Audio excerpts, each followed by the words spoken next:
Hello, ladies and gentlemen. Welcome to Calls.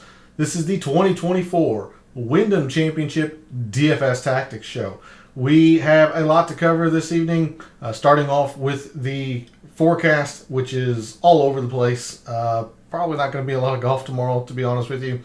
But we're going to cover the forecast. We've got your projected ownerships. We have everything that you need to dominate the final regular season PGA Tour event.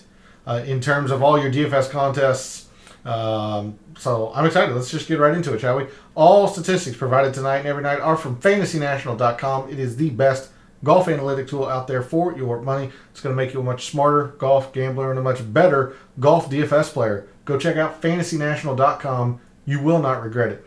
In the description of the video, there are links to all of the social media. First off, my X and Instagram, where earlier this week I posted some research around the previous 7 champions of the Wyndham Championship, some course information around Sedgefield, patterns of performance of the previous Wyndham champions, and the players in the field this week who fit that pattern. So if you want to see the weekly research that I do on the PGA Tour, give me a follow at your preferred social media site. X is also where I place my weekly betting cards and my top player usage in the DFS contest I play. That comes out later this evening after the DFS Tactics show. That'll come out over on X. So if you want to see my weekly betting cards and the players I'm using most often in my DFS lineups, give me a follow over at X. Lastly, for social media, Gabe's handle is in the description. He writes a great article called The Fringe. It's a very good way to start your week of preparation. He continues to update you with his own version of research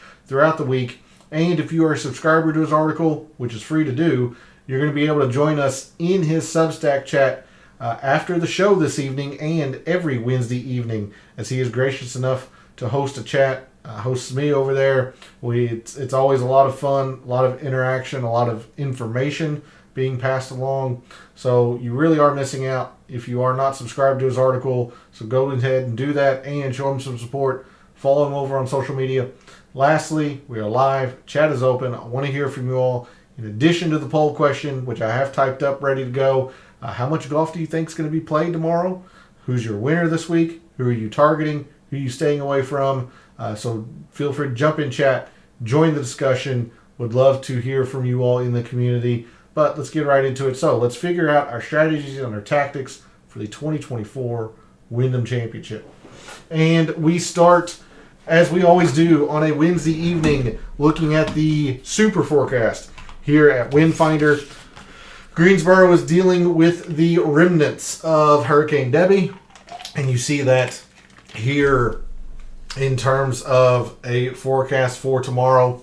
Let me post the poll question for the evening and get this camera centered as well. How much are you factoring in the top 70 narrative into your player pool this week? With this being the final regular season PGA Tour event, the top 70 will move on to the St. Jude next week, being the playoffs. And then, of course, the top 50 will be in all of the signature events, exempt into the signature events. So anyone outside the top 70 will have to play in the FedEx Cup Fall to secure their card for next year. So in general, how much are you factoring in the top 70 into your player pool this week, and where a player falls into the top 70, if you will? Heavily, significant, moderate, or not at all? So would love to hear the community's thoughts on that this evening as we proceed through the evening. And of course, I'll give you my thoughts on that question and some more information at the end of the show. But we look at this forecast for Greensboro tomorrow. Look, gusts into the 40s, but more importantly, they are projected to get around 4 inches of rain tomorrow. Being honest with you, I do not see golf happening tomorrow. I just don't. Not just the rain, but even the wind too. It just does not look good for golf tomorrow. And then come Friday, actually, we could probably get some golf underway Friday afternoon. There is still some rain lingering in the morning on Friday, and of course very, very heavy winds. But look, it really dries out and calms down, I guess is the best way to put it, and it really warms up. It's going to be very, very humid with all that moisture on the course, in the air. It's going to warm up to close to 90. It's going to be very, very humid down in Greensboro. But I do think we get some golf started by Friday afternoon. And with that, I do think we actually are going to get this tournament by Monday. Saturday, dry. Sunday's dry. Monday's dry. Look, the rest of the week, other than today and tomorrow, looks pretty dry. Sunday even looks pleasant. It's dry, very little wind. It's just, there's just no golf tomorrow, I don't think. I would be shocked, just shocked if there's any golf tomorrow. But beyond that, looks pretty calm and doable. So I do think we are aiming at a Monday finish, or we are in line for a Monday finish. To be more precise in terms of a wave advantage, it's really hard to say. It just is. It all depends on how long that delay is going to go. Like I said, I just don't foresee any golf being played tomorrow. I don't see any golf being played Friday morning, maybe Friday afternoon. So there's a couple of ways you can approach this in terms of wave stacking. I've seen both. I don't know how I feel about them.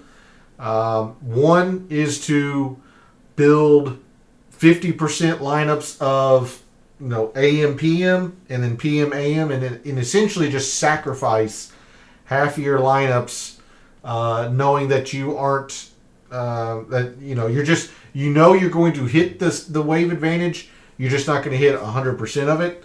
So you're going to sacrifice half your lineups to make sure you get the wave advantage in some of it. That is one strategy you can take. Another is to, again, attempt to read this forecast and guess correctly. The risk there, of course, is if you get it wrong, 100% of your lineups could be just kind of waving the white flag. So I don't know how I feel about trying to interpret this forecast because there's going to be a delay of some kind. Hey, good evening, P. Thanks for jumping in chat. Much appreciated. Hopefully your week has went well. We are ready for the end of the regular season of the PGA Tour. What are your thoughts for this week? Do you think there's going to be any golf play tomorrow? But thanks for jumping in chat. It's good to see you as always. So yeah, I'm not going to try and hit the wave advantage. I'm not that confident in it.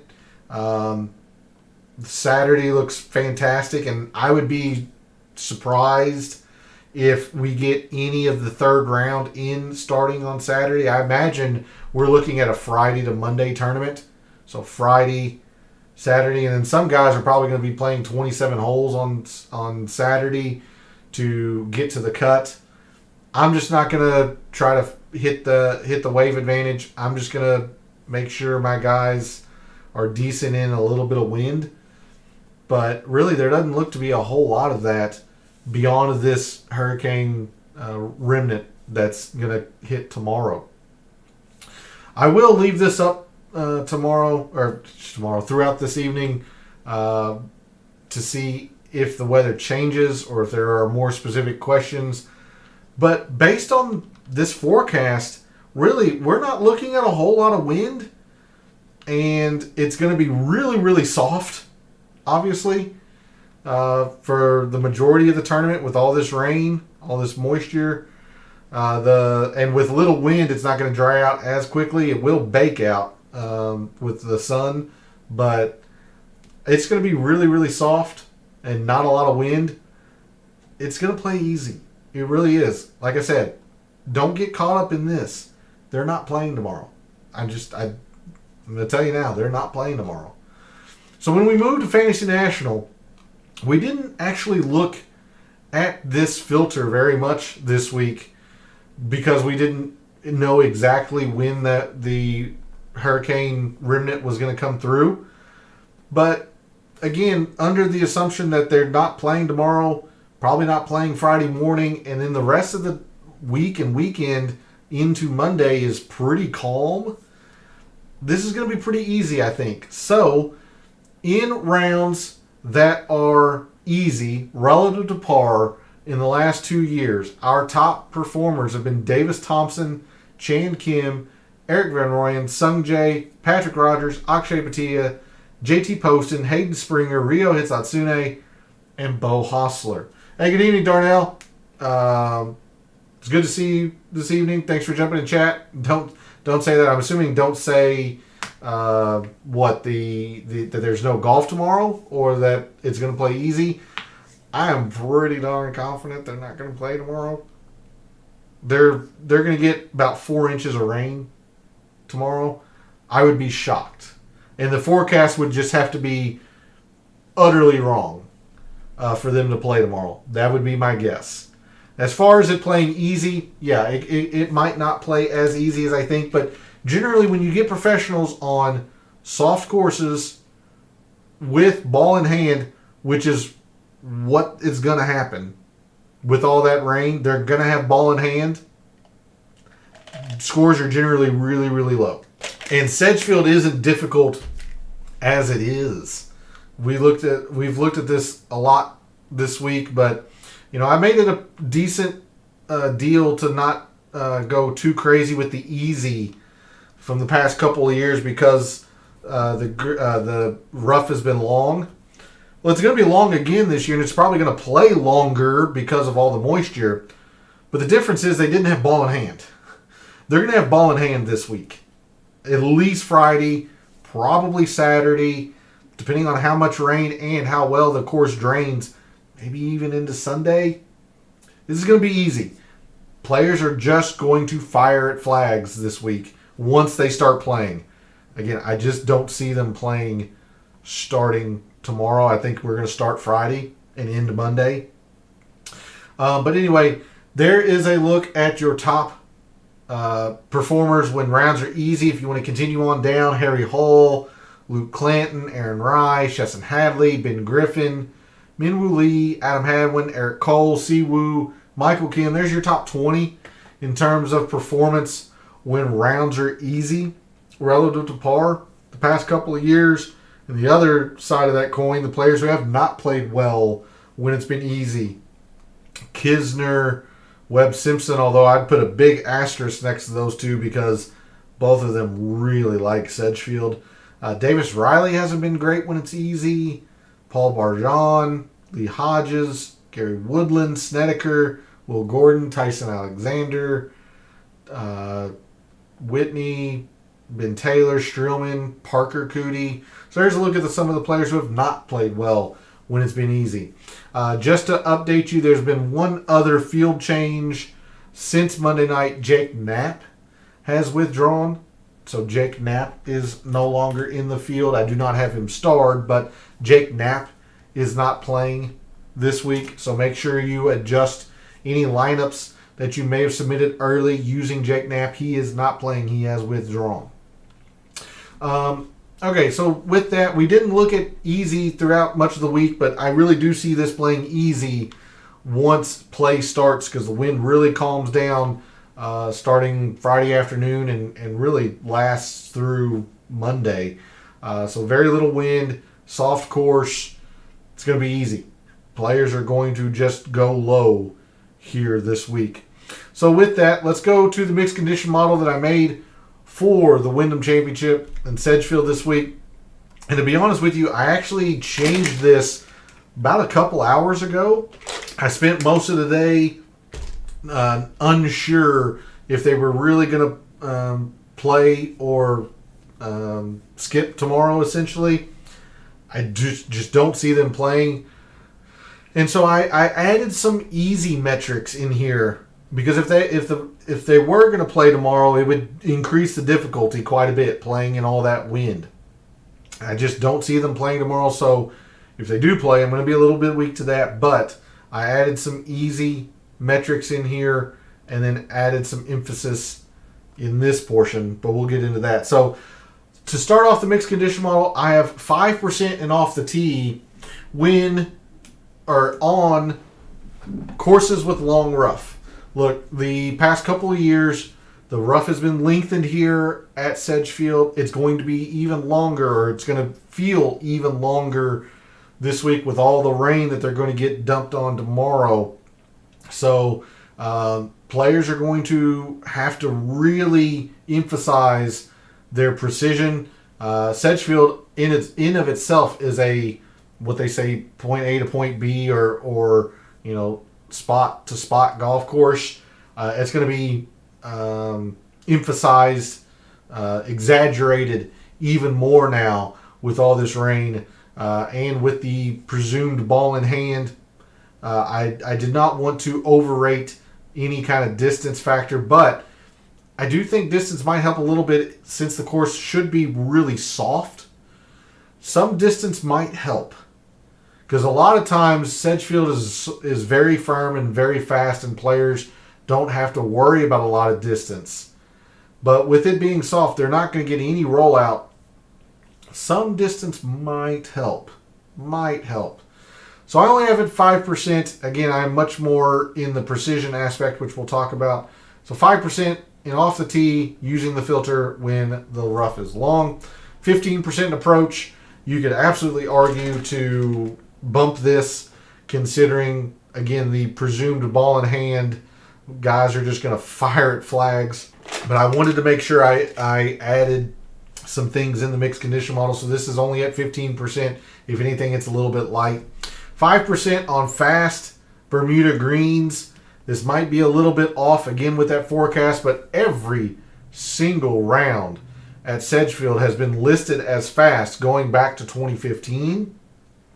So if the rain does in fact cause the greens to slow down, okay, I'll accept, being a little bit weak to that, and that's why I only have it at 5%. But 5% on fast Bermuda greens, 15% in fairways. Again, the emphasis of ball in hand, and Sedgefield emphasizes fairways anyway. You could honestly make an argument to up this percentage as well.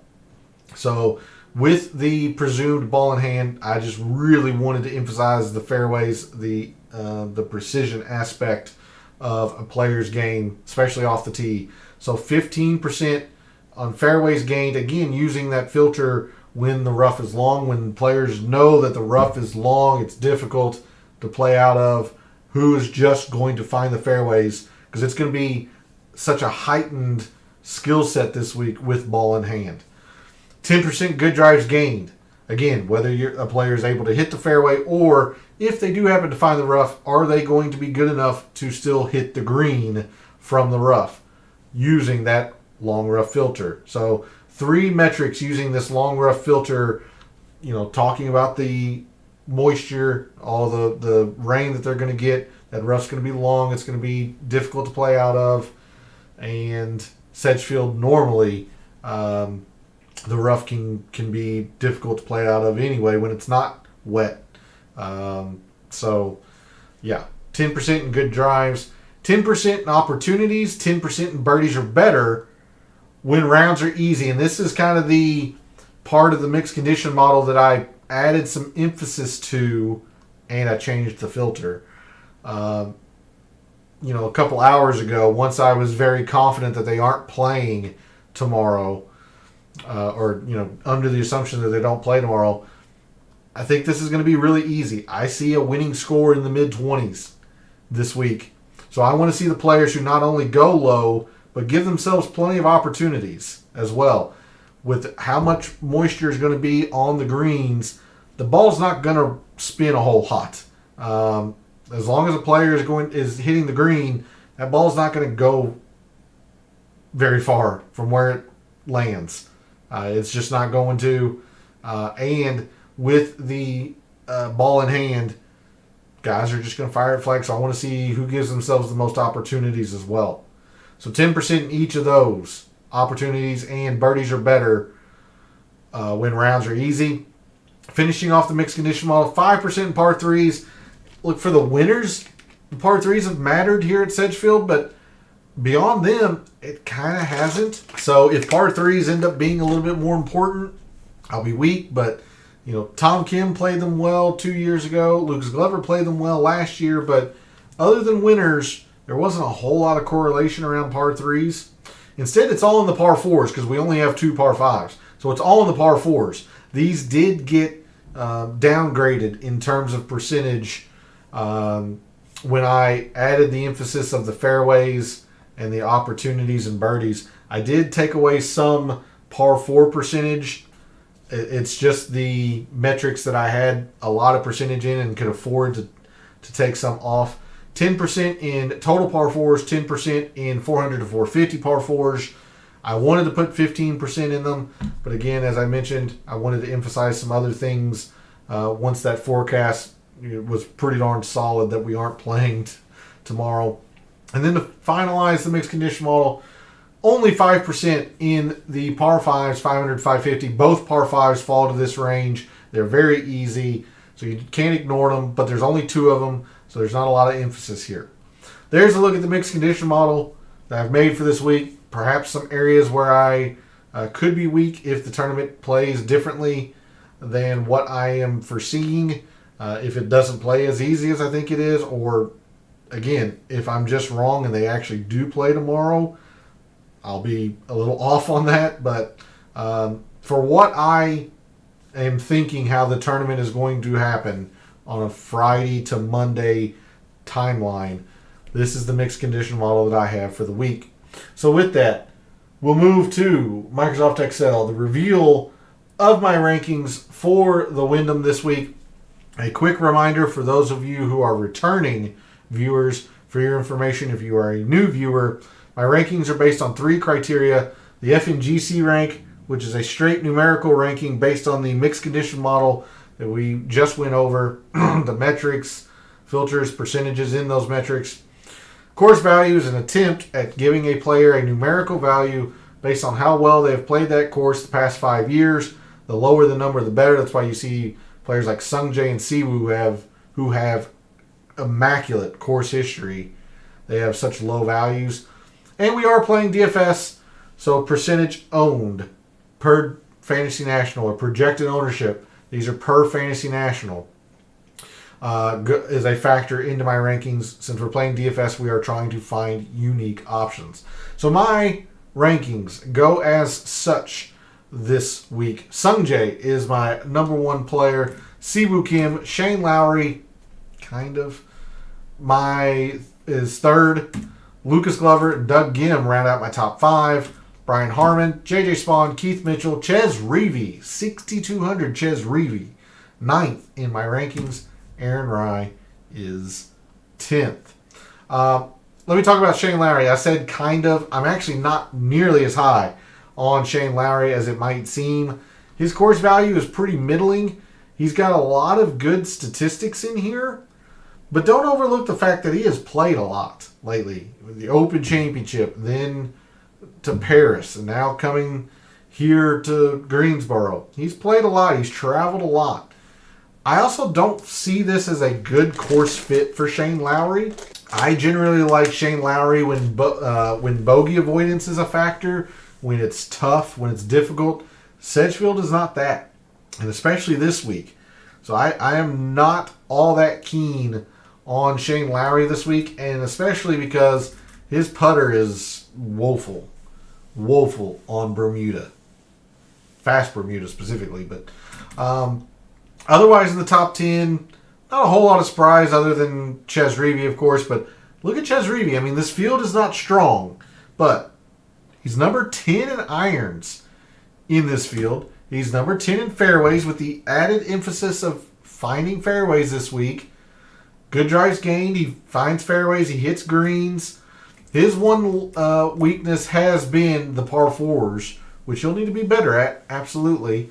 But, 30th in the range of par 4s that matter the most here. So, I like Ches Reavie a lot. Of course, he's 2% because he's at the bottom of the barrel, dumpster diving, to use P's terminology. Otherwise, like Lucas Glover doesn't surprise me. He's getting he's rising in my rankings due to his lack of ownership based, or compared to others in here. I like Doug Ginn. Anytime you're not factoring the putter in a lot, he's going to rise. 5th in irons, 4th in both fairways and good drives. The course value's worrying. He has not played well here at Sedgefield, so I would worry a little bit about that. So just understand why he's rising. Let's see. Mitchell's been, the number 1 iron player. That's why he's rising. Rye is going to be very popular. Yeah, so really not a whole lot of surprise here for me other than maybe Ches Reavie. I'm not nearly as high on Shane Lowry as what it would seem.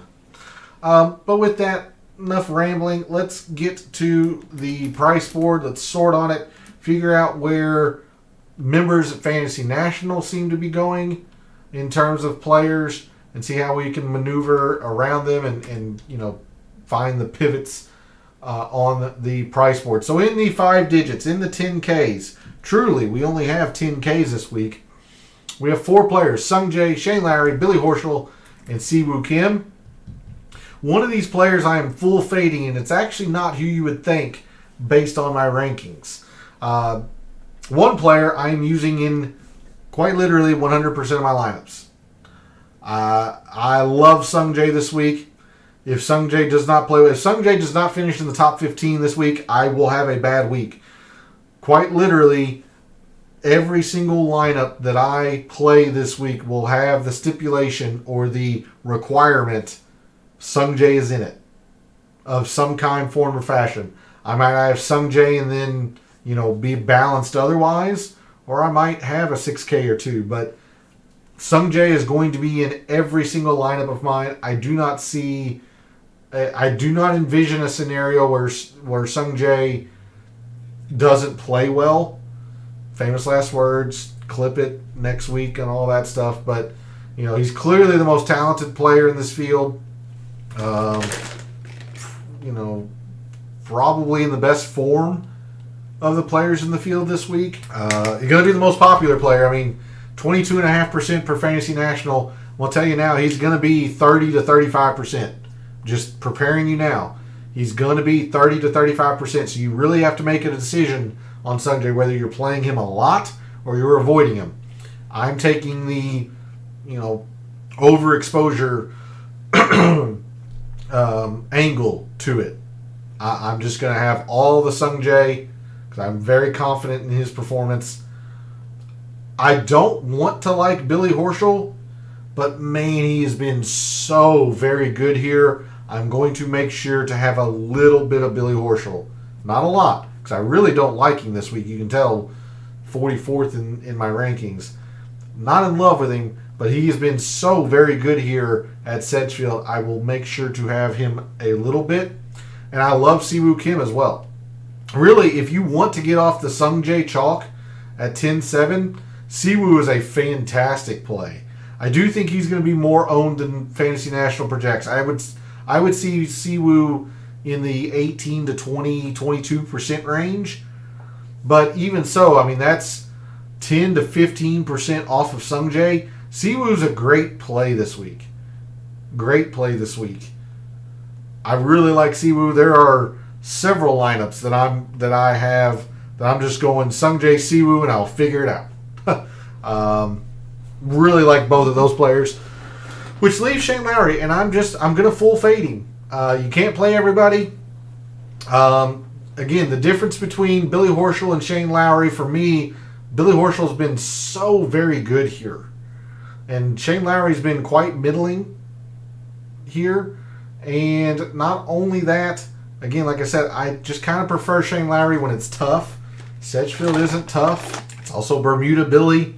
So I will have a little bit of Billy Horschel, which means I am full fading Shane Lowry. If Sung Jae does not play well and or Shane Lowry does play well, I will lose.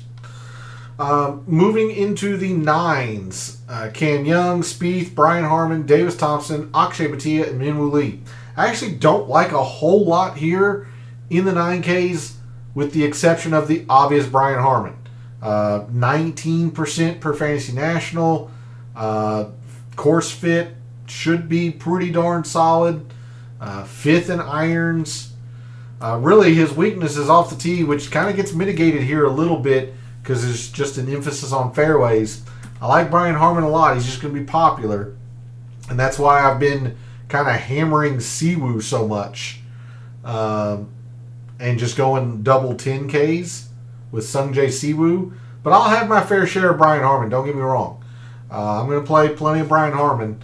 So he's really the only 9K play I truly like.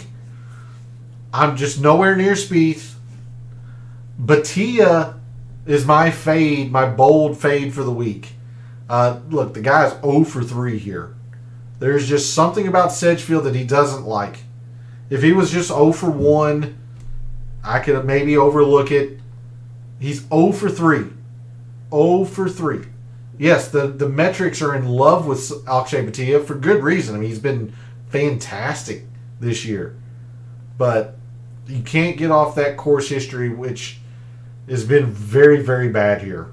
Very bad. So Akshay Bhatia is my bold fade or bold call for the week, along with a couple others. But Akshay Bhatia is a full fade for me. I want no part of Bhatia. If he plays well, I will lose. Hey, good evening, Awaken. Thanks for jumping in chat. Much appreciated. Liking the Chez call. He's played sneaky well. Yeah, exactly. So we'll talk about him obviously in the 6Ks, and he was in the reveal of the top 10 for me. So he's he might be the mad scientist play. A little foreshadowing, but yeah, I just don't want any part of Akshay. This does not feel like a good Minwoo Lee fit either. And you can see Fantasy National members aren't anywhere near him. So I'm not using Minwoo Lee. You can maybe think about Davis Thompson. He's going to be very popular, though. And look, he's been pretty bad at Sedgefield in 2 tries. Some of the metrics really, really like him. With all the emphasis in par 4s, I mean, he has been very good at par 4s. So be aware of that. But at this ownership, I'm willing to fade Davis Thompson. Cameron Young is kind of interesting, I guess. Just because if he ever narrows in that driver on a course with presumably ball in hand, he's going to be real dangerous. But when you see the fairways, it's really bad. Young is kind of interesting. I might try to find a way to put him in a lineup or two. But truly in the 9Ks, the only play I like is Brian Harman, and it's just very popular. In the 8s, not going to go through every single player. Look, Cam Davis really likes Don Ross courses. It's as simple as that. He's also been pretty good here in 3 tries.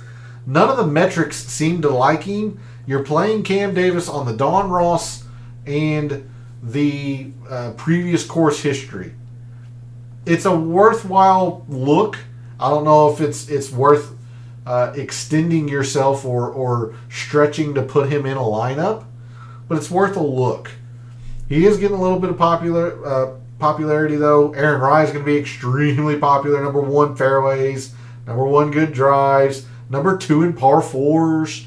Aaron Rai is going to be extremely popular. I wouldn't be surprised if him or Brian Harman eclipse the 20% threshold, ownership threshold. But I mean, it's a smart play, and he's probably underpriced in this very weak field. So I like Rai. I'm going to try to limit my usage of him a little bit, just because of how popular he is. Seabass should be fine. I'm not in love with it, but he should be fine. He doesn't find a whole lot of fairways for how short of a hitter he is. You're playing Seabass on, again, the par 4s, which he's been fantastic. He's the number 1 player on par 4s, 400 to 450 this season, and he's pretty good on Bermuda. I think he's better on bent, but he's pretty good on Bermuda. He's just a good putter in general. So that's what you're playing Seabass for. It's worth a look, especially if you're wanting to get off the Aaron Rai, Cam Davis chalk. If you're really high on Bhatia, which I'm trying to convince you not to be, but Seabass could be a worthwhile pivot in the upper 8s if you're in this area of the price board. I just don't happen to be again, if I'm using these double 10s in a lot of my lineups, I don't have a lot of room for players up in here. Others in the 8s, like a lot of people seem to, Fantasy Nationals not, but I've seen people talk about Keegan Bradley. I much more look at Keegan Bradley on Bent. This isn't Bent. So I'm just not in love with Keegan. This does not feel like a good Bobby Mack course. You got to hit fairways. Same for Højgaard, even though Højgaard did finish in the top 15 excuse me, last year at the Wyndham. Don't be confused. He gained 6.5 strokes with the putter last year at the Wyndham. Now, if he does that again, maybe he just likes these greens, but you can't expect that. And everything else does not line up well for him. Doesn't hit a lot of fairways. He's not been good on par 4s at all. I wanted to like Højgaard coming into this. I just cannot justify it. After looking specifically at last year's Wyndham when he gained 6.5 or whatever it was with the putter, you just can't expect that. Johnny Vegas, great story. I'm still kicking myself for not betting him at the 3M, but he hadn't been very good here. English, So again, in the 8Ks, there's not a lot here. I mean, and the ones that I suggested are pretty popular. Seabez is probably worth a look if you're wanting to get off the chalk in the upper 8s. But, in the low 8s, just kind of not there at all. I'm really not. I don't like much of anything in here. So moving into the upper 7s, starting to get into some players that I do like. Starting with JT Poston. Look, the guy's been pretty good here. He won in 2019. The irons aren't as great as you would like, but finds fairways, finds greens, goes really low. He can score, especially when it's easy. And I think it's going to be easy. So do be on the lookout for JT Poston this week. Keith Mitchell rated out well just because he's the number 1 iron player. Doesn't feel like a great Keith Mitchell fit, to be honest with you. Again, one of these players that I kind of target when it's difficult. And this isn't difficult. Eric Cole didn't rate out as well, obviously because of the irons and the lack of off the tee success. But guys, he's the number 1 birdie or better player when it's easy. The dude will score. He gets bunches of birdies. He will rack up an eagle or two on those par 5s. Do not overlook Eric Cole this week. And he's a good putter on Bermuda. He's getting a little bit of steam, at least from the members of Fantasy National. But I think Eric Cole is going to be pretty solid this week. So he's the bigger, he's one of another player in the upper 7s that I'm kind of targeting. I'm really surprised Poston is only at 7% for Fantasy National. If he really is only 7%, this is a solid play, strong play. I would play JT Poston a lot. I just think he's going to be a little bit more owned with the general public. Moving into the mid 7s, Lucas Glover, defending champion. Yeah, he had a really good putting week last year, and you don't expect that, but what do you got to do? You got to find fairways. Gives himself plenty of opportunities. Very good iron player. At 6%, worth a look. Again, I'm probably not as high on him as the 4th ranking would signify, but I am going to play some Lucas Glover, especially if he's at 6% or even 8%. I really like Lucas Glover this week. Don't overlook Taylor Moore. Yes, look at all this heavy red. I get it. It's ugly. The dude loves playing Sedgefield. We'll talk about a couple of players just like this that have terrible metrics. They just love playing Sedgefield. Taylor Moore is one of them. Do not ignore Taylor Moore. Really good. Good at the length of par 4s that matter here, and 3rd on Bermuda, fast Bermuda greens. Take a look at Taylor Moore this week. Svensson's good. I like Svensson. He's getting a little bit of traction from the members of Fantasy National, but this is a pretty darn good Adam Svensson fit as well. hits plenty of fairways, hits plenty of greens. What you think about his win at the RSM? Bermuda, short. Sedgefield, Bermuda, short. So this is a pretty good fit for Adam Svensson. I like him this week. Doug Gim, I don't think I'm as high as 5th, but there's no denying the ball striking. 5th, 4th, opportunity 7th. It's the putter. It's just the putter that holds him back. And really, on Fast Bermuda, he actually isn't an abject failure. So it's probably worth a look. He has not played Sedgefield very well, so be mindful of that. He is the number 1 player on these par 5s, on these short par 5s, though. I'll have some Doug Gim, just probably not as much as again the ranking of 5th would signify. Don't get caught up with Matt Kuchar and the 3M performance. In fact, I want to show you this. Let's go back to Fantasy National very, very quickly. Let's go to Matt Kuchar at 7,300. Don't get in love with Matt Kuchar this week. Yes, it's a short course. It seems like it would fit him. He's played fairly well here. But I want you to take a look. He gained 10 strokes with the irons. Yes, the irons are in good form right now, but he gained 10. Okay? Matt Kuchar's been around a long time. Let's see how many times he's gained 10. Never.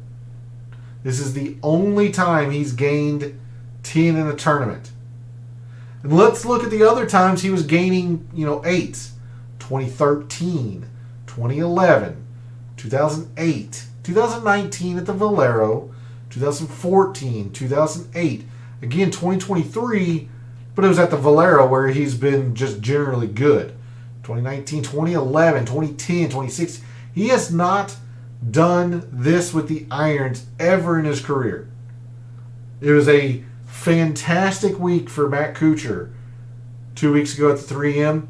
Do not fall in love with him this week. I think he's okay to play. I just would not make him a core play. You see the opportunities when it's easy. The birdies when it's easy. It's not great. It really isn't great. He struggles on these short par 5s for whatever reason. So be mindful of that with Kuchar. Don't fall in love with Kuchar this week. I want to like Griffin, but 2 things are working against him. One, he's getting a little bit of ownership, and he actually hadn't played Sedgefield all that well. I want to like Griffin, but I'm going to be a little bit cautious on him. I've got my exposure in other ways, foreshadowing the betting card. But as we move down into the low 7s, give me all the JJ Spawn. I'm all in on JJ Spawn again this week. He's been playing exceptionally well lately. Number 2 in irons, along with Ben Griffin, in this field. Hits plenty of fairways, hits plenty of greens. Again, the putter on Fast Bermuda has been bad, but if we go to Fantasy National one more time, look at JJ Spawn's putting performance lately. 3M, not Bermuda, but gained 3, gained a half, gained 2, gained 4.5. He's been rolling pretty well lately with the putter. And look at these irons. He hasn't lost strokes in a tournament since Houston in March. The guy is on fire with the irons right now. You get him on a course, and look, Bermuda's actually his best surface historically. You get JJ Spawn at a course with irons, with his red hot irons. If he hits enough fairways, which can be an issue sometimes, so he'll have to clean it up. But if he hits enough fairways, be wary of JJ Spawn. I am all in on JJ Spawn this week. Love everything about him. He is going to be as close to a core play as I can without making him 100% like some J. So if JJ Spawn does not play well, I will lose. Some others here in the low 7s I want to bring to your attention. Smalley always rates out well for me because he's a good ball striker. The putter is really bad. He has had some success here, so you might want to take a look. okay. Austin Eckroat, great ball striker.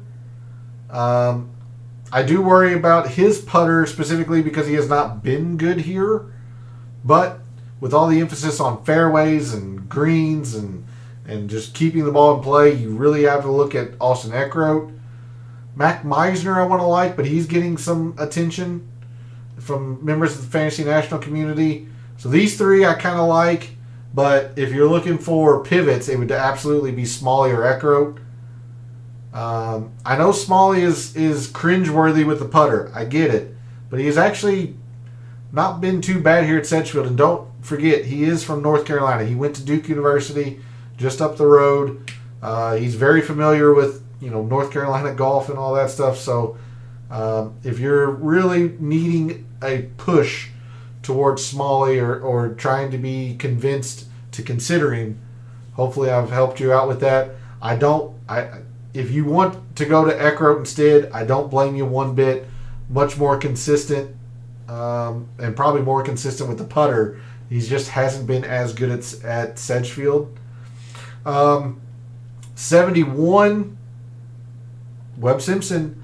Like I talked about with Taylor Moore, these guys that just love Sedgefield. Where is Taylor Moore? I thought he was in the 8s. No, he's at 75. Like Taylor Moore loves Sedgefield. Webb Simpson loves Sedgefield. You see the metrics. I mean, he actually has a decent fairways gain number, but 119th, 133rd by the numbers. The guy's finished inside the top 10 8 times in his career at Sedgefield. The guy just loves Sedgefield. So overlook Webb Simpson at your own risk. I'm giving you fair warning. It's Webb, it's Sedgefield. You play him, or at least strongly consider him. And only at 6.5%. If he was more like 8 to 10, I would understand maybe trying to go somewhere else. But at 6%, you got to think about Webb Simpson. At 7,000, I like both of these players as well, Putnam and Brendan Todd. Both of these guys. I know there's been a few players that have been, pretty high up there with the. Look at these two, first and second, along with I think a couple others that are at the top of Bermuda putting, fast Bermuda putting. These guys just love putting on Bermuda. Putnam's had some shaky success or shaky performance here at Sedgefield, but Brendan Todd's been very good here. This is a very big Brendan Todd type course, like a Webb Simpson, like a Kisner, like a Kuchar, those types of players. But Putnam's been very good at these par fours, particularly of this length this year. Putnam's issue has been he hasn't given himself a lot of opportunities and scored on them because his irons haven't been good. I do like both of these players, and because I like so many players in the low sevens here, Putnam, Todd, Simpson, Smalley, Eckroat, Mac Meisner, all of these guys in the low sevens. That's how I'm able to build these double 10 lineups.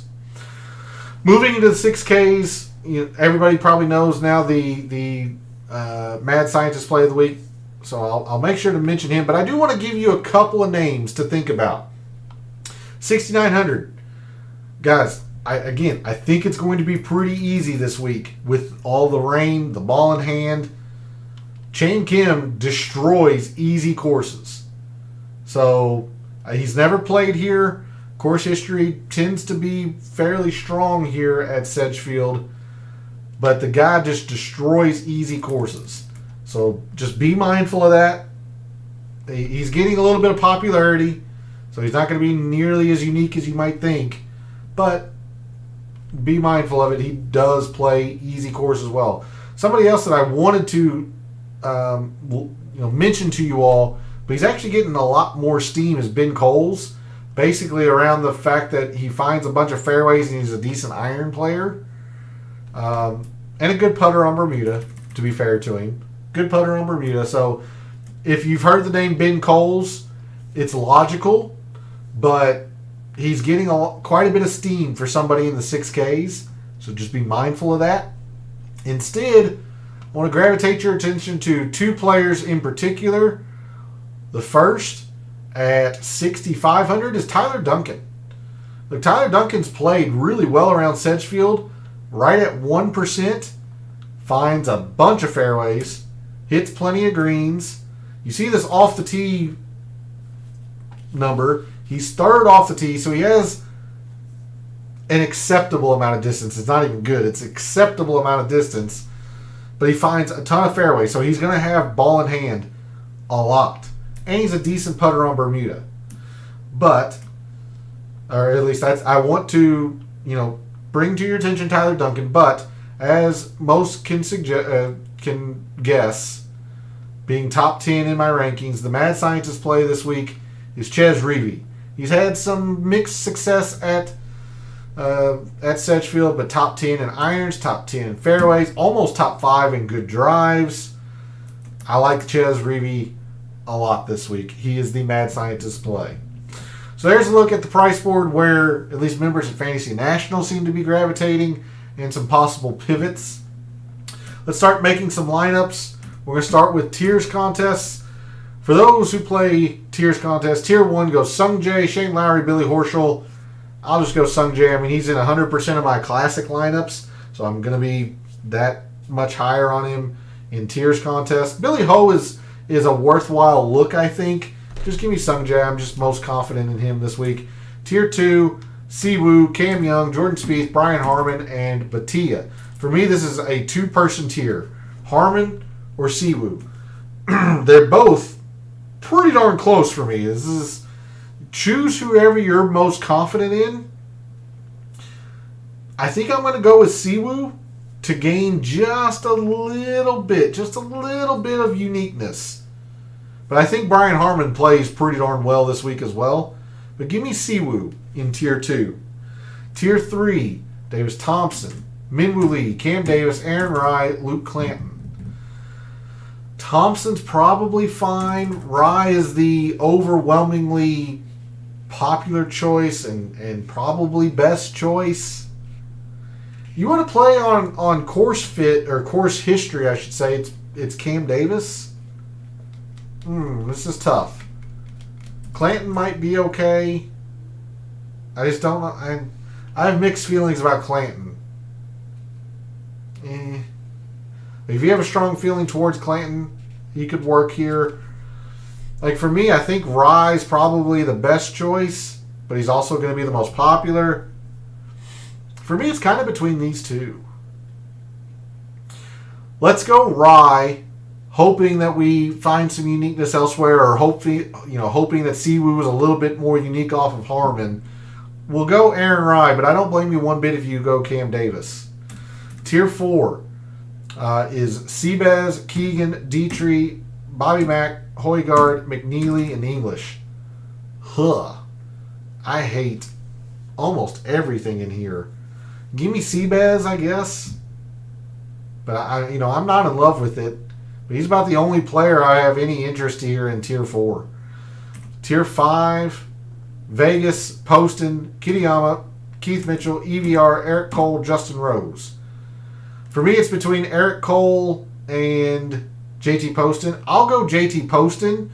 Again, hoping to grab some uniqueness to help with the Aaron Rai selection. Eric Cole, I think, is intriguing, but give me JT Poston, Tier 5. Finally, Tier 6, Andrew Putnam, Rico Hoey, KH Lee, Chan Kim, Shank, and Hostler. Another two-person tier. It's between Chan Kim and Andrew Putnam. I like both of them a lot, but I think it's Andrew Putnam. I think. It's pretty close. So in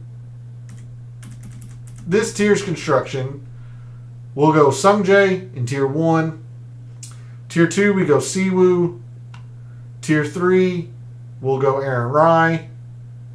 Tier 4 is Seabez, for really lack of better options, because I don't like hardly anybody in Tier 4. But Seabez in Tier 4. Tier 5 is JT Poston. Tier 6, we will go Andrew Putnam. It's really close with Putnam and Kim. All right. With that, let's move to classic lineups.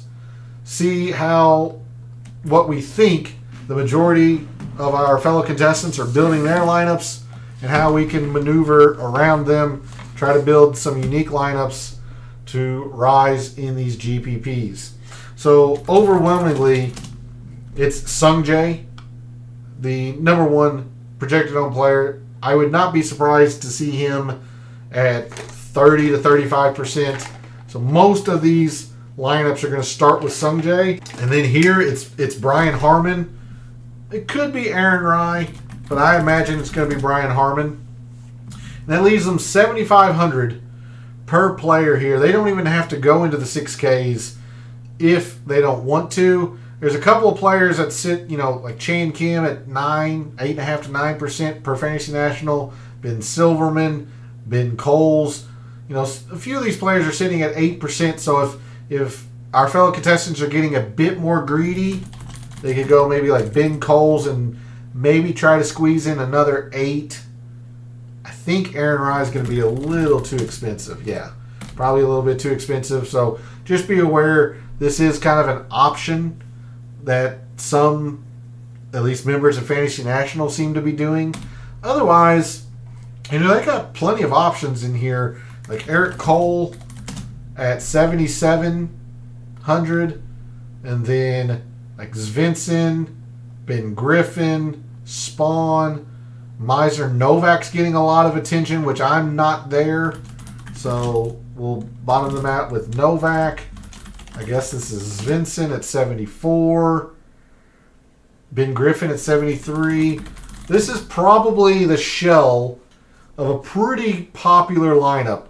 Sungjae Harman, Sungjae Rai, and then filling out the rest in the mid to low sevens.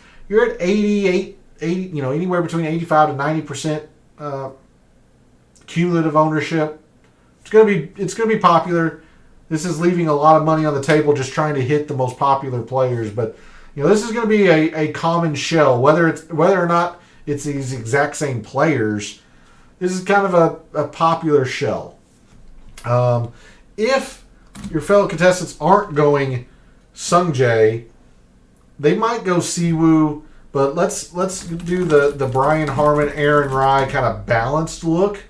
Batia, Davis Thompson's also getting a lot of traction in here. So sorry, we'll do that and at least put it in monetary order. So Harman, Thompson, Rai, much more of a balanced look. Luke Clanton actually might fit into this as well, but this is more the same players. I'll give him a Johnny Vegas, who's at 10%. And then again, the 7,300 per player. It's Ben Griffin, Svensson, Spawn, who I'm saving for my lineups because I really like him. Mac Meisner getting some attention per Fantasy National. 76. Eric Cole 77. Damn. I was hoping I could get or squeeze in one more there. If we drop, Davis Thompson's more than Cameron Davis. Yeah, this is Vincent. Be aware that Eric Cole is probably in this somewhere. Vegas might be Eric Cole. I'm just trying to highlight different players. If we do Cole, that jumps it to like 85% again. Yeah. So this might be the shell of a balanced lineup. Going Harman, Thompson, Rai, might be squeezing in a lot more in the lower 9s and upper 8s. Maybe doing like a Harman, Batia, Cam Davis or something to that effect. But this is the kind of shell that would be popular for a more balanced lineup. So how are we going to maneuver around that? Like I said, I told you, I'm 100% Sungjae this week. No ifs, ands, or buts. If he does not play well, I'll lose. But literally 100% of my lineups will have Sungjae. So I'm going to use the most projected owned player, the most owned player in the slate. I'm just going to be so overweight on him that it doesn't matter. And I've been combining him with Siwoo. I like Siwoo.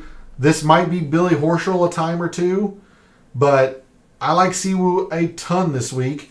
I think he's going to be quite a bit more unique than Brian Harman. I'm hoping he's going to be more unique than Davis Thompson, like Fantasy National has him. It'd be great if Shane Lowry came up to his ownership as well, because I'm nowhere near Lowry this week. So I've been combining the Sungjae Siwoo, and I like enough in the low 7s that I don't have to go in the 6Ks. You know, I can use a Brennan Todd or an Andrew Putnam. Again, ignore Webb Simpson at your own risk. This is Sedgefield. He loves Sedgefield. Smalley, Eckroat. I do like Meisner. He's just a little bit more popular. JJ Spawn, who I'm going to use in a whole lot of my lives. I could squeeze in an 8K, or right at 8, if I was high on Vegas, which I'm not. But this is JT Poston, who I'm very high on. Like, this is a 70% cumulative ownership lineup with Sungjae. Again, Webb Simpson at 6% baffles me because he is Mr. Sedgefield. Poston has won this before. Goes extremely low when it's easy. I love Spawn. This is a great Brendan Todd fit. I love this lineup. At 71% cumulative ownership, leaving 100 on the table. These are the kind of lineups that I've been building.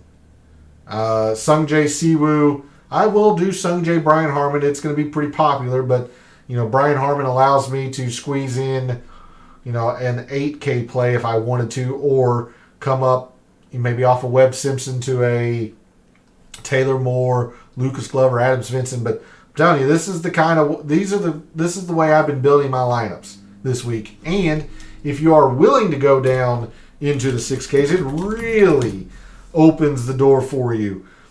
6,200 Ches Reavie, the mad scientist play this week. Frees us up to do a whole lot of stuff. You know, Putnam, Todd. Let's do Austin Eckroat.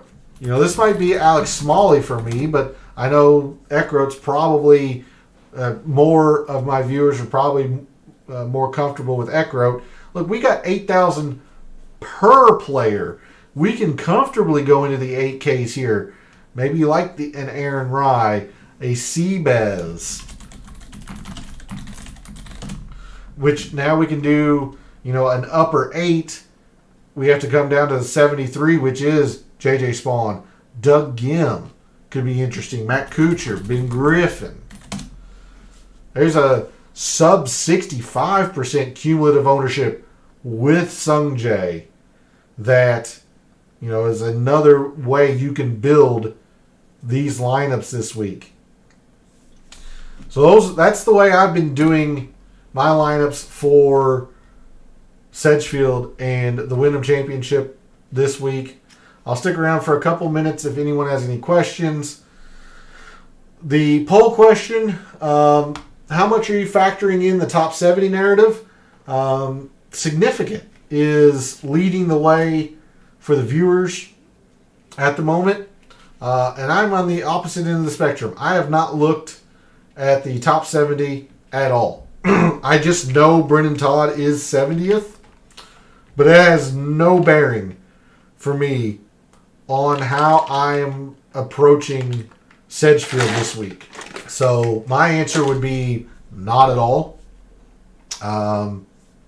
It's just not a factor for me. And then in terms of one and done, look, my first click was Sungjae. Then I realized I already used him. I've used Sungjae. I've used Brian Harman. I don't like Batia here. I've used Cam Davis. Most everybody, I've used Eric Cole, who I'm pretty high on. So almost everybody that I would think about using this week, I've used already this season. So I'm coming down to JJ Spawn. I love JJ Spawn this week. Foreshadowing, you know, my most used players, foreshadowing the betting card. Really like JJ Spawn this week.